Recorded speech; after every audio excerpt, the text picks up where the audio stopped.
Good evening, नमस्कार। मैं आशीर्वाद आपके साथ।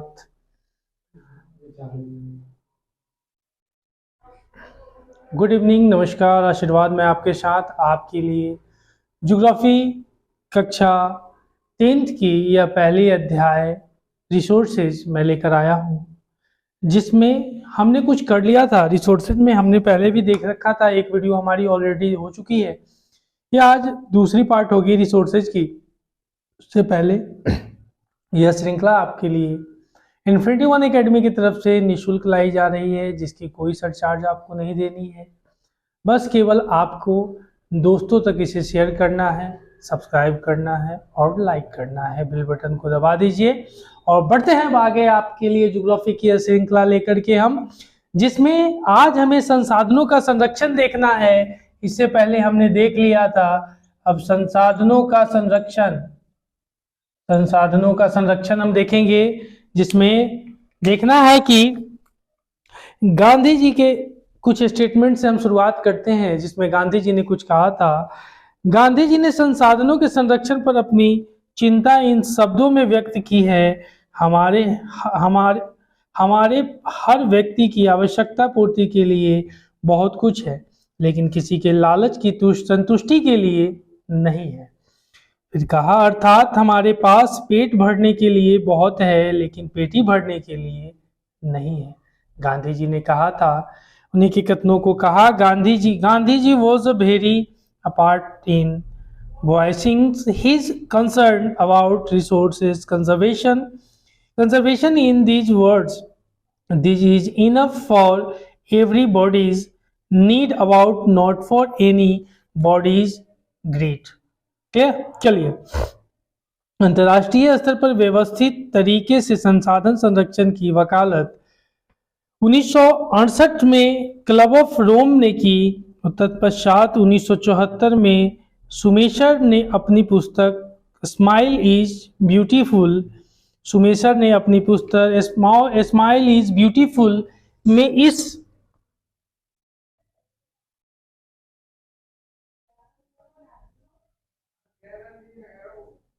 स्माइल इज ब्यूटीफुल यानी सुमेशर साहब ने इसमें लिखी सुमेशर इज ब्यूटीफुल में इन्होंने 1968 में पहली बार इस विषय पर गांधी जी के दर्शन की एक बार फिर से पुनरावृत्ति की है। 1968 में इनके द्वारा इस पर फिर से रुझान दिया गया है। कहता है, at the international level the club of Rome advocate resources conservations for the first time in the more systematics was in 1968 Club of Rome द्वारा। Subsequently in 1974 Gandhi philosophy was once again presented by सुमेशर, इसी को बोलते हैं सुमेशर in his book Small in Beautiful, smile in beautiful. इसको ऐसे लिखते हैं, देखिएगा, स्मॉल इन ब्यूटीफुल, सिद्धि को लिखा, हाँ, स्मॉल इज ब्यूटीफुल लिखते हैं। चलिए, 1987 में ब्यूटलैंड आयोग रिपोर्ट, एक 1987 में ब्रूटलैंड एक रिपोर्ट यानी आयोग है। यह आयोग द्वारा एक रिपोर्ट लाई गई। इस रिपोर्ट द्वारा वैश्विक स्तर पर संसाधन संरक्षण के मूलाधार योगदान किया गया और इस रिपोर्ट ने सतत पोषणीय विकास यानी सस्टेनेबल डेवलपमेंट की संकल्पना प्रस्तुत की और संसाधन संरक्षण की वकालत की। यह रिपोर्ट बाद में हमारा साझा भविष्य यानी आवर कॉमन फ्यूचर शीर्षक के पुस्तक के रूप में प्रकाशित हुई। इसी को ब्रूटलैंड जो रिपोर्ट हुई थी, रिपोर्ट को आगे चल करके और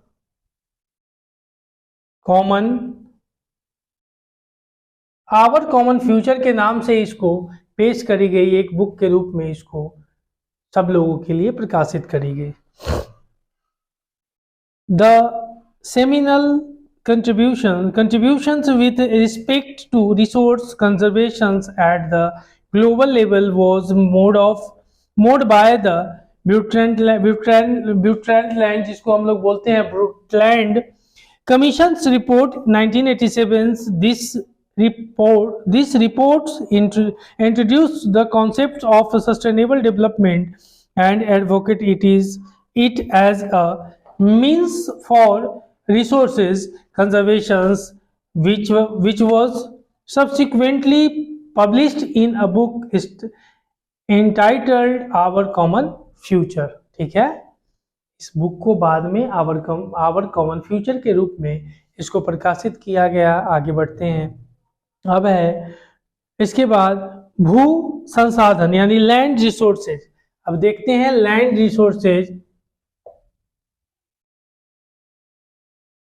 रिसोर्सेज के बारे में। भू संसाधन इसमें कहता है कि लगभग 43% भू क्षेत्र मैदान है जो कृषि और उद्योग के विकास के लिए सुविधाजनक है। About 43% of the agriculture plot, 43% of the agriculture, ये 43% जो है एग्रीकल्चर प्लॉट है, जिसमें उसमें कहा एग्रीकल्चर एंड इंडस्ट्री, जिसमें कहा percent the land area is plain बीच provided facilities for agriculture and industry. पर्वत पूरे भू क्षेत्र के 30% भाग पर विस्तृत है, और पर्वत की अगर बात करते हैं तो 30% भाग पर विस्तृत है, यानी कहा mountains account for 30% of the total surface area of the country.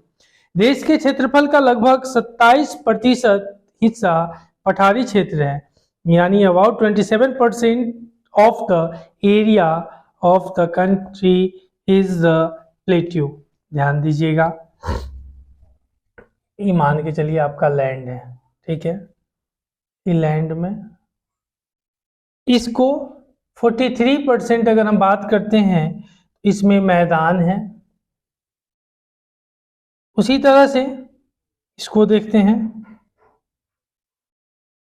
27% अगर हम बात करते हैं तो यह आपको देख लीजिएगा पठार होगा, और यह 30% अगर बात करते हैं तो यह आपका मैदान होगा,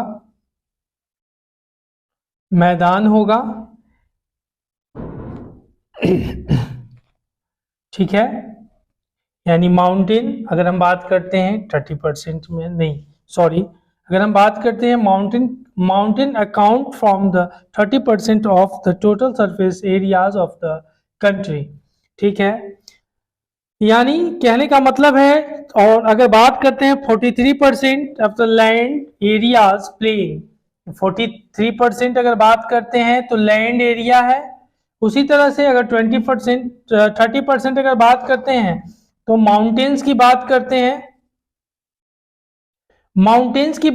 हैं, और उसी तरह से अगर हम बात करते हैं 27%, तो जिसको हम लोग कंट्री ऑफ द प्लेट्यू की बात करते हैं, प्लेट्यू रीजन होते हैं, ठीक है बेटे। आगे बढ़ते हैं, ध्यान दीजिएगा। अब भू उद्योग यानी लैंड यूटिलाइजेशन, अब इसका यूटिलाइजेशन भी किया गया, जो लैंड है उसकी यूटिलाइजेशन भी की गई है। तो कहता है कि भू संसाधनों का उपयोग निम्नलिखित उद्देश्यों से किया जाता है। Land resources are used for the following purposes.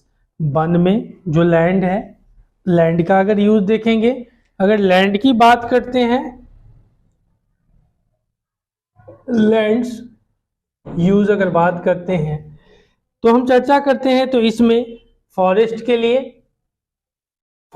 लिए, कृषि के लिए अनुपलब्ध भूमि यानी land available for the cultivation के लिए,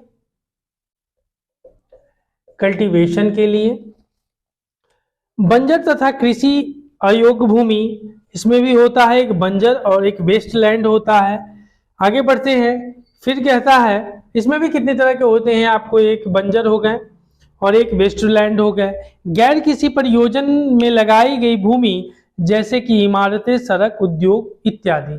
यानी घर वगैरह जो बनाते हैं बिल्डिंग, ये तो कृषि में नहीं लगा सकते हैं, एक वो वाली भूमि हो गई। कहा land put non agriculture uses, example buildings, roads, factories etcetera. ठीक है, आगे देखना फिर क्या कहता है। फिर कहता है कि प्रति भूमि के अतिरिक्त अन्य कृषि योग्य भूमि, other cultivated lands excluding fallow land. और एक हुआ अस्थाई चारागाहें तथा अन्य गोचर भूमि। तो चारागाह है यानी कहा permanent pastures and grazing land, जो चारागाह मवेशियों के लिए होता है उसके बारे में। फिर कहता है permanent pastures and grazing land हो गया। विविध वृक्ष फसलों तथा उपवनों के अधीन भूमि जो शुद्ध बोए गए क्षेत्र में शामिल नहीं है। Land under miscellaneous tree crops groups not included in net sown areas. ठीक है, आगे देखना। कृषि योग्य बंजर भूमि जहां 5 से अधिक वर्षों से खेती न की गई हो, मतलब बंजर भूमि जहां 5 वर्ष तक खेती न छोड़ दी गई हो खेती करनी, उसी को हम कहते हैं। ठीक है, आगे देखिएगा। प्रतिभूमि यानी किसको कहते हैं, यानी उसको कहा कृषि भूमि cultural wasted land left uncultivated for more than 5 agriculture years, 5 years. ठीक है, देन 5 एग्रीकल्चरल ईयर्स। ठीक है, आगे देखिएगा। प्रतिभूमि यानी फॉलो लैंड किसको कहते हैं, वर्तमान प्रति जहां एक कृषि वर्ष या उससे कम समय से खेती न की गई हो। कहा current fallow left without cultivations for 1 और लेस देन 1 एग्रीकल्चर ईयर। ठीक है, 1 और 1 से कम ईयर अगर हो तो। कहा वर्तमान प्रतिभूमि के अतिरिक्त अन्य प्रतिभूमि या पुरातन प्रति जहां से 1 से 5 वर्ष से खेती न की गई हो। कहा other than current follows left uncultivated for the past 1 to 5 agriculture years. Got it everyone? Okay. कहा शुद्ध निबल क्या होता है, यानी बोया गया क्षेत्र। शुद्ध निबल, शुद्ध का मतलब बोया गया क्षेत्र जहां पे कृषि की गई हो, एग्रीकल्चर की गई हो।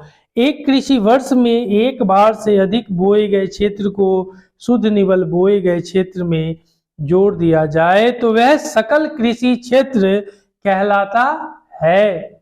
आगे, net sown areas the physical extent of land on which crops are sown harvested is known as net sown area sown more than once in aggregated years plus net sown area is known as a gross cropped area. Clear?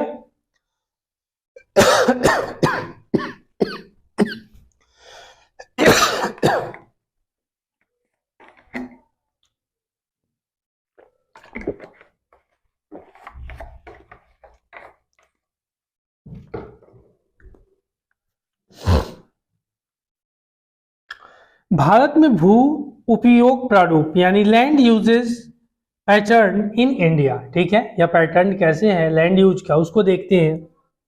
कहता है जहां मैदानी भागों में हम 80% क्षेत्र पर कृषि कर सकते हैं, प्लेन्स एरिया में 80% जो एग्रीकल्चर लैंड होती है उस पर हम कृषि करते हैं। Where is the plains we can do agriculture on 80% of the area. भारत में ज्यादा से ज्यादा 54% भूभाग पर कृषि हो सकती है। अरुणाचल जैसे राज्य जहां 10% भाग पर ही कृषि संभव है। ठीक है, ठीक है।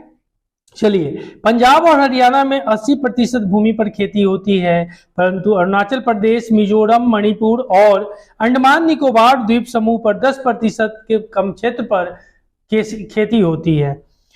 It is over 80% of the total area in Punjab and Haryana and less than 10% in Arunachal Pradesh, Mizoram, Manipur and Andaman Nicobar Island। ठीक है, चलिए, हमारे देश में राष्ट्रीय वन नीति 1952 द्वारा निर्धारित वनों के अंतर्गत 33% भौगोलिक क्षेत्र वन वनाधित है, मतलब जो हमारे जो वन नीति एक जिसको फॉरेस्ट क्या बोलते हैं, प्लान बोलते हैं, इसके तहत से जो इसकी पॉलिसी थी, फॉरेस्ट पॉलिसी थी, 30% भारत की 30% पर फॉरेस्ट होनी चाहिए, कृषि होनी चाहिए, एग्रीकल्चर होनी चाहिए। ठीक है, आगे बढ़ते हैं। फिर कहा forest area in the country is the far lower than the desired 33% of geographical area as it was outlined in the National Forest Policy 1952। चलिए आगे देखिएगा। भूमि संसाधन के 5 कार्य, एक वन होता है, जो भूमि होती है उसकी 5 वर्ग जो होती है उसको जरा हम लोग देखने का प्रयत्न करते हैं, क्या कहता है जरा ध्यान दीजिएगा।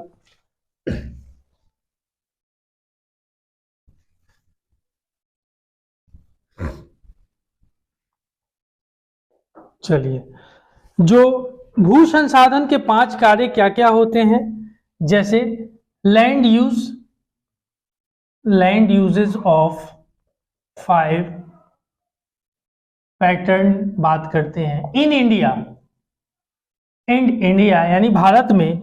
एक आप वन की बात करते हैं, कृषि की बात करते हैं, पड़ती भूमि की बात करते हैं, गैर कृषि की बात करते हैं, कृषि की बात करते हैं। उसके बाद जैसे जो आप देख रहे हैं वन और पड़ती भूमि अगर बात करते हैं, इसमें हम देखते हैं कि गैर कृषि कार्य वाली भूमि, गैर कृषि कार्य वाली भूमि जिस पर कृषि नहीं की जाती हो उसी को गैर कृषि कार्य भूमि कहते हैं। समझ गए? चलिए, भूमि निम्नीकरण और संरक्षण उपाय, land degradation and conservation measures. Bharat में लगभग 13 करोड़ हेक्टेयर भूमि निम्नलिखित है और इनमें से लगभग 28% भूमि निम्नीकृत वनों के अंतर्गत है। 56% क्षेत्र जल अपर्दित है और शेष क्षेत्र लवणीय एवं क्षारीय है। लवणीय मतलब और क्षारीय समझ रहे हैं, जो नमकीन पानी वगैरह से संबंधित है, जिस पे खेती नहीं की जा सकती है, उन सब वनों के बारे में कहता है। ठीक है, देखिए उसी चीज को कहा कुछ मानव क्रियाओं जैसे कि वनोन्मूलन, अति पशुचारण, खनन ने भी भूमि के निम्नीकरण में मुख्य भूमिका निभाई है। अब पशुचारण ज्यादा हो गया, उसके बाद आप देखते हैं लैंड माइनिंग वगैरह भी आप देखते हैं, उसके बाद देख लीजिए कोल माइनिंग वगैरह होता है। इन सब के माध्यम से भी अगर आप चर्चा करते हैं तो ज्यादातर लोग उसको भूमि को खराब करते हैं। चलिए, कहा जल द्वारा अपर्दित क्षेत्र, इसमें देख लीजिएगा some human activities such as deforestation, overgrazing, mining and gorging to have contributed significantly in land degradation. कहा जल द्वारा अपर्दित क्षेत्र, वनों द्वारा निम्नीकरण क्षेत्र, आगे कहा लवणीय व क्षारीय क्षेत्र, वायु द्वारा अपर्दित क्षेत्र, ये सारे जैसे वायु मिट्टी द्वारा अपर्दित कर देती है, इन सबको भी देखते हैं। ठीक है, आगे कहा खनन के कारण झारखंड, छत्तीसगढ़, मध्य प्रदेश और उड़ीसा जैसे राज्यों में वनोन्मूलन भूमि निम्नीकरण का कारण बना है। ठीक है, आगे mining sites are abandoned after excavations, work is complete, leaving deep scars and tracks of overbreeding in states like Jharkhand, Chhattisgarh, Madhya Pradesh and Odisha. Deforestation due to mining have caused severe land degradation. Mining वगैरह के कारण से आप देखते हैं कि जहाँ पेड़ पौधे उनको भी काटे जाते हैं, ट्रांसपोर्टेशन की आवाजाही की वजह से उसके लिए भी पेड़ पौधे काटे जाते हैं, घर बनाए जाते हैं, बिल्डिंग्स वगैरह उसके लिए भी पेड़ पौधे को काटे जाते हैं, इन सबको दिखाता है। गुजरात, राजस्थान, मध्य प्रदेश और महाराष्ट्र में अति पशुचारण भूमि निम्नीकरण का मुख्य कारण है। इन state like Gujarat, Rajasthan, Madhya Pradesh and Maharashtra overgrazing in one of the main reasons for land degradation। ठीक है, आगे देखिएगा। उसके बाद पंजाब, हरियाणा और पश्चिम उत्तर प्रदेश जैसे राज्यों में अधिक सिंचाई भूमि निम्नीकरण के लिए उत्तरदायित्व है। मतलब ज्यादातर खेतों को सींच दिया गया है पानी से, ठीक है।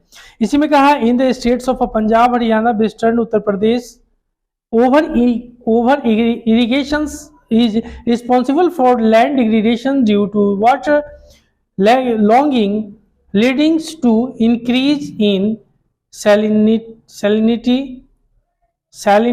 and alkalinity in the soil, ठीक है। जो अभी कहा ज़्यादा लवणीकृत वगैरह हो जाता है, लवण वगैरह ज़्यादा हो जाता है, सॉल्टी हो जाता है। कहने का मतलब है कि वह नमक युक्त हो जाता है ना, जिसके कारण से वहाँ खेती करना, कभी कभी गाँव में खेत में रेह उजली उजली पड़ती पड़ी हुई देखते हैं ना, उसको रेह बोलते हैं। तो उसको आप चूना पत्थर लाइम स्टोन के माध्यम से उसको खत्म करते हैं, खेत में छिड़काव करके उसको खुदा करके फिर उसके बाद उससे खत्म करते हैं, ठीक है। वायुमंडल में धूल विसर्जित होती है और जब इसकी पड़ती भूमि पर जम जाती है तो मृदा की जल सोखने की प्रक्रिया अवरुद्ध हो जाती है। Huge quantity of dust in the atmosphere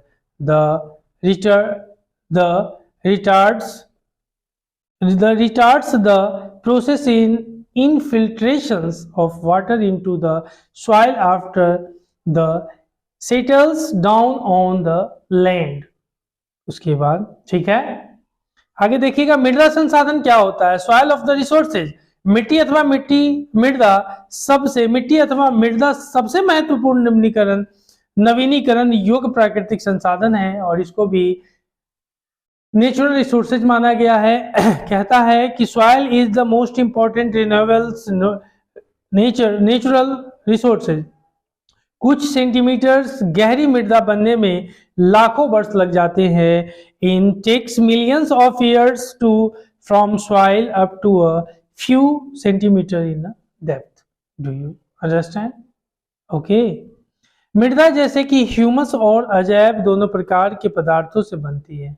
Soil also consists of organic humus and inorganic metals। जैसे कहा मृदा ह्यूमस और अजैब दोनों प्रकार पदार्थों से बनती है। ह्यूमस जो आर्द्रता होती है उसको कहते हैं, ठीक है। मृदा अजैब। आगे कहा जैव अजैब। देखिएगा जैसे यहाँ जैव हो गया, ठीक है, और इस तरह से यहाँ अजैव हो गए, अजैव हो गए। अभी दोनों का सम्मिश्रण जो होता है ना, ये जो होता है इसी को हम लोग मृदा कहते हैं, इसी को हम लोग मृदा कहते हैं। और मृदा बनने की प्रक्रिया भौतिक, रासायनिक, जैविक इन तीनों प्रक्रम द्वारा मृदा बनती है। इसमें आपका फिजिकल होता है, फिजिकल, उसके बाद केमिकल, फिजिकल, केमिकल और biological. There are three aspects of formation of soil। यह तीनों चरण से अगर पास होती है तब जाके एक मृदा का यानी मृदा का निर्माण होता है। मृदाओं का वर्गीकरण यानी क्लासिफिकेशन ऑफ सॉइल्स। जलोढ़ मृदा, एलुवियल सॉइल्स। अगर हम बात करते हैं जलोढ़ मृदा की, जरा ध्यान देना क्या कहता है। जलोढ़ मृदा की अगर बात करते हैं, जिसको हम लोग एलुवियल सॉइल बोलते हैं, एलुवियल सॉइल बोलते हैं। इसमें कहता है यह मृदा हिमालय की 3 महत्वपूर्ण नदी तंत्रों सिंधु, गंगा और ब्रह्मपुत्र नदी द्वारा लाए गए निक्षेपों से बनती है। यह 3 नदी है बेटा, याद करना। एक हम बात करते हैं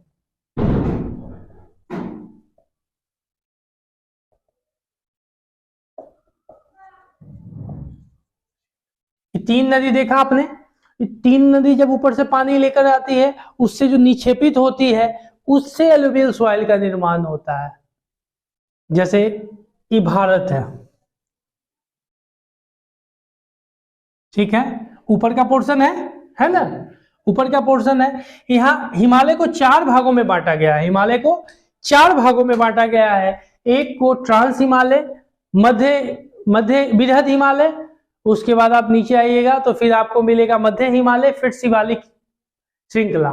तो शिवालिक सबसे नीचे वाला होता है। तो यहां से नदी निकलती है, यह जो नदी निकलती है ना, यहां से आपको निकल के तिब्बत के पठार से आपको जब निकलेगी तो ब्रह्मपुत्रा निकलेगी, यहीं आपको ऊपर से निकलेगी तो आपको सिंधु निकलेगी, और यहाँ उत्तराखंड से निकलेगी तो गंगा निकलेगी। और तीनों नदी आपस में जैसे निक्षेप लाई जाती है यहाँ पे, तो यही उत्तर भारत में आप देखते हैं यहाँ पे जो निक्षेप लाई जाती है, निक्षेप लाने के कारण यहाँ पे जो है एलुवियल सॉइल का निर्माण होता है, जिसको हम लोग जलोढ़ मृदा बोलते हैं, जलोढ़ मृदा बोलते हैं, जलोढ़ मृदा बोलते हैं। ठीक है। सिंधु गंगा जैसे ब्रह्मपुत्र नदियों द्वारा लाए गए निक्षेपों से बनी है। कहा these have been deposited by 3 important Himalayan river system, the Indus, the Ganga and the Brahmaputra. Clear? Okay, चलिए आपके बुक में एक मैप बना होगा, उसको देखिएगा। उस मैप में आपको पर्वती और वन, ऊपर में जब बढ़िएगा जम्मू कश्मीर वाले पोर्शन में पर्वती और वन मिलता है। उसी तरह से इधर राजस्थान वाले पोर्शन में अगर आप बढ़िएगा तो इस तरह से आपको शुष्क वगैरह मिलता है, जैसे इस तरह से। फिर इस क्षेत्र में आपको उत्तर प्रदेश, बिहार, इस सब क्षेत्र में, पश्चिम बंगाल के कुछ क्षेत्र में, असम वगैरह, इस सब क्षेत्र में आपको जलोढ़ मृदा का निक्षेप मिलता है। उसी तरह से थोड़ा नीचे आइएगा तो महाराष्ट्र, गुजरात काली मृदा मिलती है, जो कि कपासिये के लिए बहुत ज्यादा उपयुक्त है। उसके बाद काली मृदा के नीचे वाले पोर्शन में आइएगा, लाल व पीली मृदा है, यह लाल व पीली मृदा भी आपको देखने को मिलता है। इसी तरह से और नीचे आइएगा तो नीचे वाले में भी जलोढ़ मृदा का जो आपको रूपांतरण देखने को मिलता है। यह जलोढ़ मृदा खेती के लिए उत्तम मृदा मानी जाती है, काली मृदा कपास के लिए उत्तम मृदा मानी जाती है। ठीक है। और काली मृदा में ही सोयाबीन वगैरह ये सब देखने को आपको मिलता है। मध्य प्रदेश वगैरह आप क्षेत्र देखते हैं तो वहां भी जो आप कुछ क्षेत्र बढ़ जाते हैं, सब अलग अलग है, तो जलोढ़ मृदा के क्षेत्र आपको देखने को मिलते हैं। चलिए आगे देखिएगा।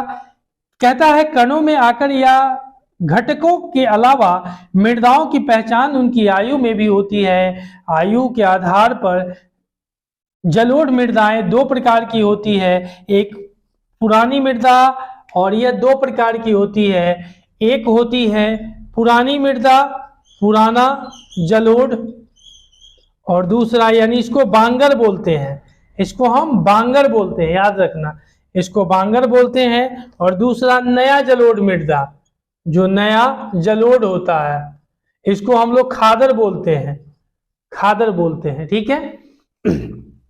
कहा apart from the size of their grains of component soils are also described on the basis of their age. Basis of their age there are 2 types. देखा आपने इधर, according to their age alluvial soils can be classified as also old alluvial and young alluvial. आपने देखा new alluvial यानी खादर। चलिए आगे देखिएगा। कहता है ब्लैक सॉइल्स, काली मृदा क्या है जरा देखिएगा काली मृदा के बारे में। इसमें कहता है कि रेगुण, रेगुण भी बोलते हैं, रेगुण मृदा यानी रेगुण मृदा सॉइल्स काली कपास मृदा है। यह कपास, देखो इसको ब्लैक सॉइल, काली मृदा, कपासीय मृदा, उसके बाद रेगुण मृदा, ये सब इसके नाम बोले जाते हैं। उसके बाद इसको दक्कन मृदा, दक्कन मृदा के भी नाम से जाना जाता है। ठीक है। इस प्रकार की मृदाएं दक्कन पठार, यानी ये दक्कन पठार में होता है, पठारी क्षेत्र दक्कन, इसीलिए दक्कन प्लेट्यू है, इसीलिए उसको दक्कन मृदा के भी नाम से जाना जाता है। विशाल क्षेत्र के उत्तर पश्चिम भागों में पाई जाती है और लावाजनक शैलों से बनी है। लावा से, जो लावा कैसे होता है, लावाजनक शैल जो कि नीचे से मैग्मा निकल, जो वोल्केनिक क्रिया होती है, नीचे से मैग्मा निकली, इस तरह से करके, अगर मान के चलिए ऐसे करके, इस तरह से करके जो लावा का निर्माण होती है, लावा वोल्केनिक क्रिया देखते हैं ना, उसी से इसका निर्माण होता है। ठीक है। चलिए regions spread over northwest Deccan Plateau and the mode of lava flows। कहा इसकी नमी धारण करने की क्षमता बहुत होती है। यह नमी, जो काली मृदा आपने देखा, नमी ज्यादा धारण कर सकती है, जिसको कहा they are well known for their capacity to hold moisture, capacity to hold moisture। चलिए ये मृदाएं कैल्शियम कार्बोनेट, मैग्नीशियम, पोटास और चूने जैसे पौष्टिक तत्वों से परिपूर्ण होती है, परंतु इनमें फास्फोरस की मात्रा कम होती है। फास्फोरस कम होती है, कैल्शियम कार्बोनेट, मैग्नीशियम, पोटास, चूने पत्थर यह अधिक होती है। ठीक है, फास्फोरस कम होते हैं, बस याद रखिएगा। आगे कहा they are rich in soil nutrients such as calcium carbonate, magnesium, potash and lime. फिर कहा this soils are generally poor in phosphoric contents. Got it. चलिए, यह गीली होने के बाद बहुत चिपचिपी हो जाती है, इस कारण जुताई वर्षा के पश्चात संभव नहीं है। वर्षा होती है, वर्षा होने के कारण यह गीली होती है और गीली के कारण यह ज्यादा पकड़ लेती है, चिपक जाती है, जिस कारण से इसका जोतना, इसको जो कल्टीवेट जो हम करते हैं जुताई करना, वह संभव नहीं होता है। चलिए, तो जब यह सूख जाती है तो बड़ी बड़ी दरारें, मतलब दरारें उखड़ने लगती है, जिनमें वायु का मिश्रण काफी बेहतर होता है। इसका रंग इसके मूल चट्टान के कारण आया है, जो काला लोग कहते हैं। काले हैं तो क्या हुआ, दिल वाले हैं हम, तेरे तेरे तेरे चाहने वाले हैं। तो कपास इसको चाहता है, इसलिए उसमें होता है। कपास की खेती इसमें होती है, कपास उसको चाहता है, इसलिए होता है। चलिए, लाल और पीली मृदा, हमने काली मृदा पढ़ी, अब लाल और पीली मृदा को देखते हैं। लाल और पीली मृदा यानी red and yellow soil.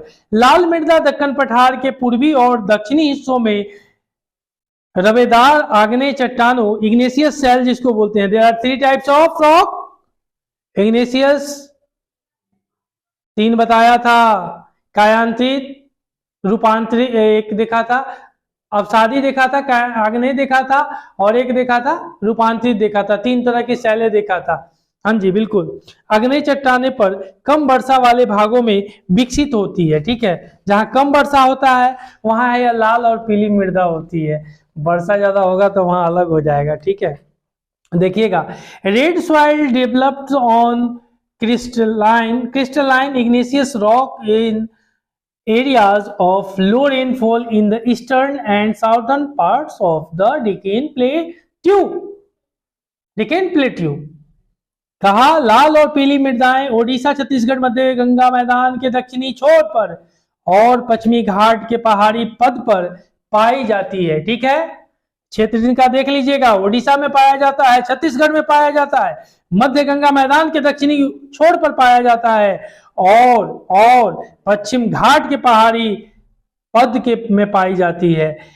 Yellow and red soils are also found in the parts of Odisha, Chhattisgarh, southern parts of the middle Ganga plains and along the piedmont zone of the western Ghats.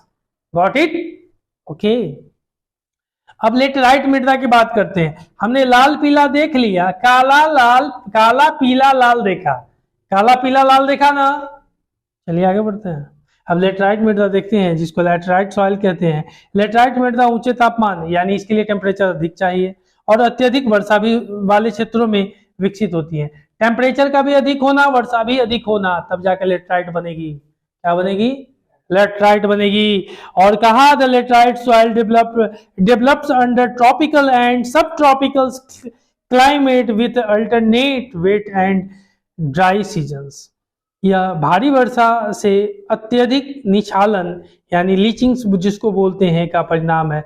ज्यादा वर्षा के कारण यह लीचिंग होती है, ठीक है, बनती है मतलब उससे होती है। This soil is the results of intense leachings due to heavy rain. Very good. इस मृदा में ह्यूमस की मात्रा कम पाई जाती है। ह्यूमस इसमें कम पाई जाती है। काली मृदा में ह्यूमस बहुत ज्यादा पाई गई थी। सबसे कम मृदा जो लेटराइट मृदा में सबसे कम ह्यूमस, और काली मृदा में सबसे ज्यादा ह्यूमस। इस मृदा को बनने के लिए ज्यादा टेम्परेचर चाहिए। समझ रहे हो ना अच्छे से? Very good. फिर कहा इस मृदा में ह्यूमस की मात्रा कम पाई जाती है क्योंकि अत्यधिक तापमान के कारण जैविक पदार्थों की अपघटित करने वाले बैक्टीरिया नष्ट हो जाते हैं। फिर कहा ये मृदाएं मुख्य तौर पर कर्नाटक, केरल, तमिलनाडु, मध्य प्रदेश और उड़ीसा तथा असम के पहाड़ी क्षेत्रों में पाई जाती है। मृदा संरक्षण की उचित तकनीक अपनाकर इन मृदाओं पर कर्नाटक, केरल और तमिलनाडु में चाय और कॉफी उगाई जाती है। और दुनिया की सबसे अच्छी कॉफी अगर बात करेंगे तो कर्नाटक में ही मिलती है कॉफी। इसका इंग्लिश बताना है, ठीक है, ध्यान दीजिएगा। आगे चलते हैं। फिर क्या कहा my dear, after adopting appropriate soil conservation technique particularly in the hilly areas to Karnataka, Kerala and Tamil Nadu, this soil is a very useful for growing tea and coffee. Very good. Tamil Nadu, Andhra Pradesh और केरल की लाल laterite मृदाएं काजू की फसल के लिए अत्यधिक उपयुक्त है। यानी याद कर लीजिएगा, काजू की फसल करने के लिए जो मिट्टी होगी उस मिट्टी की तापमान अधिक होनी चाहिए, मॉइस्चर कम होना चाहिए, तब जाके काजू की खेती होगी। तो भारत में हर जगह काजू नहीं होती है ना, इसीलिए नहीं होती है। चलिए आगे बढ़ते हैं। Red laterite soils in Tamil Nadu, Andhra Pradesh and Kerala are more suitables for crops like kaju nut जिसको बोलते हैं, ठीक है, कैशनट जिसको बोलते हैं। अब मरुस्थलीय मृदा, हमने लाल, पीला, काला देखा, लेटेराइट देखा, अब हमको मरुस्थल भी देखना है। क्या देखना है? मरुस्थल। हाँ जी, जिसमें कहा मरुस्थलीय मृदाओं का रंग लाल और भूरा होता है। Laterite soils range from red to brown in colour. फिर कहा कुछ क्षेत्रों में नमक की मात्रा इतनी अधिक है कि झीलों से जल वाष्पीकृत करके खाने का नमक भी बनाया जाता है। झील हुआ, झील, लेक, पानी गिराया, उससे नमक बनाया, फिर खाया। ठीक है, आगे बढ़िएगा। कहा कि in some areas the salt content in a very high and common salt is obtained by evaporating the water. यानी पानी को गर्म करके गांधी जी ने जो डांडी नमक तोड़ा था, डांडी मार्च किया था, उसके बाद उन्होंने नमक बनाने का काम करा था। ठीक है, आगे बढ़ते हैं। अब है दलदल भूमि की, दलदल भूमि या कायिकीय शुष्क मृदा या भौतिक शुष्क मृदा। ध्यान दीजिएगा, दलदल भूमि में बनने के लिए इसमें पानी चाहिए, लेकिन काम भर। मरुस्थलीय शुष्क मृदा, देखिएगा इसमें पानी नहीं होती है, दलदल भूमि में पानी होती है। उसी तरह से शुष्क जलवायु और ऊंचे तापमान चाहिए दलदल भूमि में। और उसी तरह से उसके बाद कायिकीय शुष्क मृदा में पौधे के किसी काम का नहीं होता है, मतलब पौधे जो होते हैं उसके किसी काम का नहीं होता है, और पानी नहीं होती है इसमें, किसमें? भौतिक शुष्क मृदा में। ठीक है, देखिएगा उच्च तापमान और उच्च वर्षा से लेटराइट मृदा बनती है। यानी high temperature and high raining water is format of laterite soil. फिर देखिएगा निम्न तापमान यानी low temperature and high rain, इसमें हुआ पॉड सॉइल। फिर कहा उच्च तापमान high temperature and low rain, मरुस्थलीय मृदा जिसको डिजर्ट सॉइल बोलते हैं। उसके बाद निम्न तापमान और निम्न वर्षा, टाइगो मृदा बनती है। कहा कम तापमान और कम वर्षा, दैट मीन्स कहने का मतलब है low temperature low water, tidal जो हमने कहा, टाइगो मृदा का निर्माण होता है। बस अब थोड़ी और है हमारी। चलिए, वन मृदा यानी फॉरेस्ट सॉइल क्या होती है? ये मृदाएं आमतौर पर पहाड़ी और पर्वतीय क्षेत्रों में पाई जाती है जहां पर्याप्त वर्षा वन उपलब्ध है। फिर कहा this soils are found in the hilly and mountains areas where sufficient range forest are available. फिर कहा नदी घाटियों में ये मृदाएं दोमट और सिल्टदार होती है। They are loamy and silty in valley sides and courses grained in the upper slopes. कहा ए अधिशिलिका यानी एसिडिक तथा ह्यूमस रहित होते हैं। These soils experiences denudations and are acidic with low humus contents. ठीक है, मृदा अपर्दन और संरक्षण, लास्ट पॉइंट है soil erosion and soil conservation. मृदा के कटाव और उसके बहाव की प्रक्रिया को मृदा अपरदन कहा जाता है। मृदा के बनने और अपरदन की क्रियाएं आमतौर पर साथ साथ चलती है। कहा the denudations of the soil covered and subsequent washings down in described as soil erosion. The process of a soil formation and erosion go on simultaneously and generally there is a balance between the two. साथ साथ चलती है। चलिए, आज आपकी यह कक्षा geography की पहली समाप्त होती है। अब हमारी कुल 3 ज्योग्राफी की चैप्टर बची हुई है क्लास 10th की, जिसमें हमें देखना है दूसरा, तीसरा, चौथा। और हमारे प्यारे दोस्तों, आप लोगों से निवेदन है कि इस चैनल को ज़्यादा से ज़्यादा अपने दोस्तों तक शेयर करें, जिससे उनको भी ज्योग्राफी क्लास या अन्य हमारी कक्षाओं का आनंद मिल सके। और हमारी इंग्लिश वगैरह सारी चीज़ों की क्लास मुफ्त मिल रही है, तो मुफ्त का फ़ायदा उठाएं, सब्सक्राइब करें और दोस्तों को शेयर करें। तब तक के लिए हम आपसे विदा चाहते हैं। फिर मिलेंगे। जय भारत, जय हिंद।